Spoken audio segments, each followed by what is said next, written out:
Peggy 18.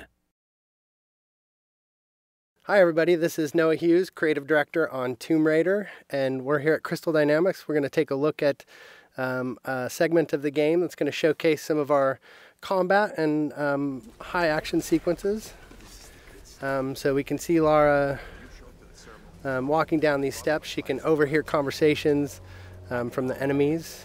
You can see as she becomes aware of the enemy presence, she'll take cover behind anything that looks like cover. So that's something that's automatic, and we really promote the ability to freely move within cover and move throughout cover. So Lara's assessing the situation.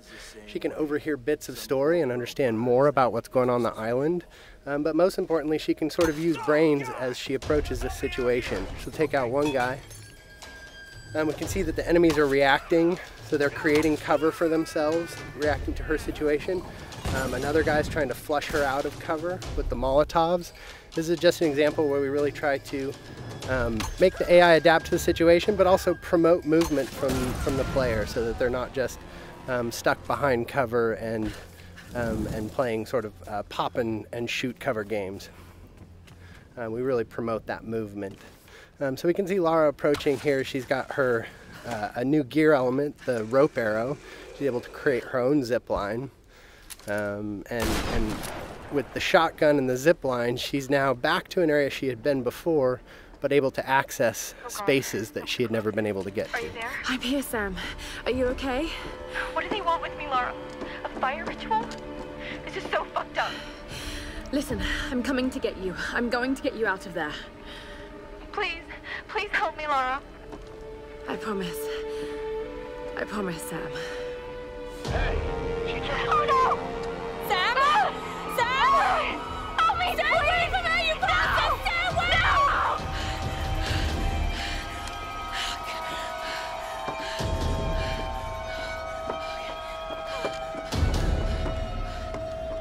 So we can see that Lara's friends, in particular Sam, is in trouble, and she has a very clear goal now, which is to make her way to the scavenger fortress where Sam is being held. So she knows that's down at the bottom of the mountain, and she's going to find a way down. I don't know. Another part of the plane?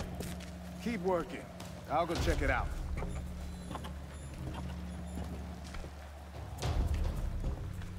Again, often the best strategy is to sort of assess the situation before you jump in with guns blazing.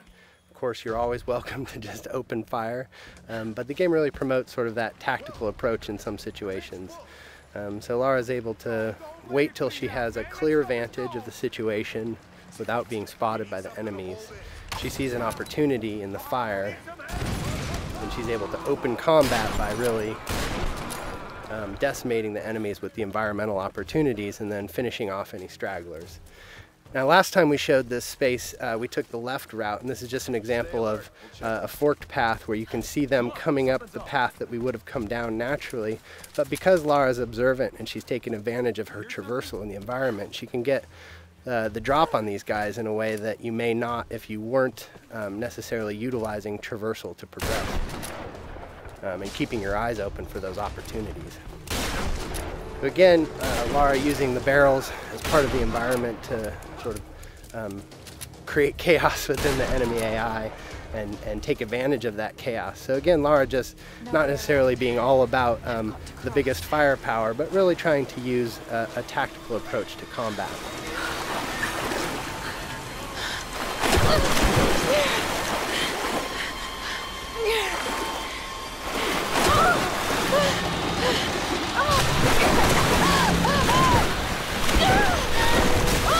As is often the case, Lara's intended path down the mountain isn't necessarily where she ends up. So we could see an example of sort of a brutal death as Lara misnavigates the situation in the flood here. And we try to create these spikes of intense moments where maybe plan A doesn't pan out and Lara's forced to deal with plan B. You can see her shooting out barriers with the shotgun. This is another example of us trying to use gear acquisitions as something that provides new skills in the environment beyond just combat.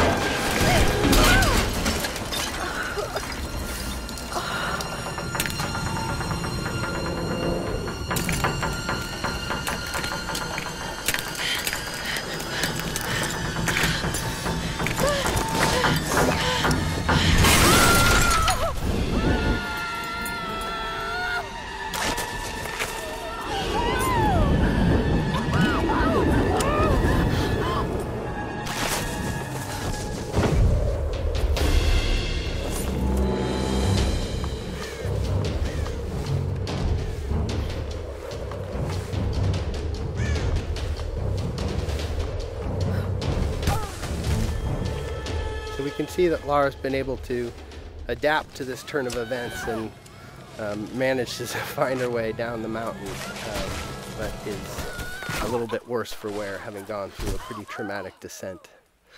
So we see Lara sort of shaken from the experience, and ultimately this is really just awakening injuries that have started since the beginning of the game. You can see her side is already bleeding from experiences she had when she first washed up on the island, and that's just been made worse by her traumatic descent. And so we're sort of introduced to this new space. This is the scavenger town, and up on the mountain you can see the ancient palace, which has been fortified by the scavengers, and really that's where Lara thinks Sam is being held. And so her goal, Sam and the others, so her goal is to really make her way into that palace. But you can see that she really is sort of feeling the effects of the fall, and as she stumbles her way into this new space, we realize that Lara is indeed worse for wear and has limited traversal capabilities. So you can't necessarily climb from roof to roof like you might if you were in the best of health. So Lara is really forced to sort of in a position of vulnerability to sneak her way towards the medical chopper that she saw, and hopefully find some supplies that are going to help her deal with her current situation. I don't know what you're talking about. Please. You are lying. I know you escaped with them. Please. I don't. I need to loosen your tongue. Tell me! So we can take a moment to overhear some of the story. That's always optional, but we try to infuse a lot of the environments with some of the backstory, and that's actually foreshadowing something that will come up a little bit later in the story. So we make our way through this grotesque tunnel, again trying to get to this medical chopper in hopes of dealing with our injuries, but really trying to take a cautious approach and stay away from these nasty scavengers. We're starting to sort of get into the heart of it. This is Lara's journey into the belly of the beast, so to speak, and we really see her sort of having to engage in direct conflict in ways that she hasn't up until this point in the game. So we can assess the situation. The guy on the top was a threat. We see an opportunity with a barrel to soften up the enemies here, but this is an example of a trap. Lara stepped in the wrong place and ended up strung upside down, and that's us just trying to keep the player on edge. We have the enemies, the scavengers, really having a presence on the island here, almost a guerrilla approach to combat, where they sort of take advantage of their home court. So we see combat progress from sort of that opportunity to initiate with tactical opportunities, taking out patrolling guards and exploding barrels, but then ultimately sort of being forced to confront them directly in order to get to her goals. And that's something that Lara is constantly dealing with, is this need to do whatever it takes to survive. And if these guys are presenting a threat to her, she's seen what they're capable of, and they're standing between her and sort of her ability to deal with her wounds. So we're making use of cover in combat. Again, this is the soft cover or fluid cover system that really allows Lara to easily slide in and out of cover without really necessarily sticking in place, and celebrating that ability for Lara as a character to make use of her athleticism and movement as she takes on the combatants on the island. So with our piece of gear, our rope arrow, we've been able to pull our way into the crass chopper here, which is where Lara hopes to find something to deal with her injuries.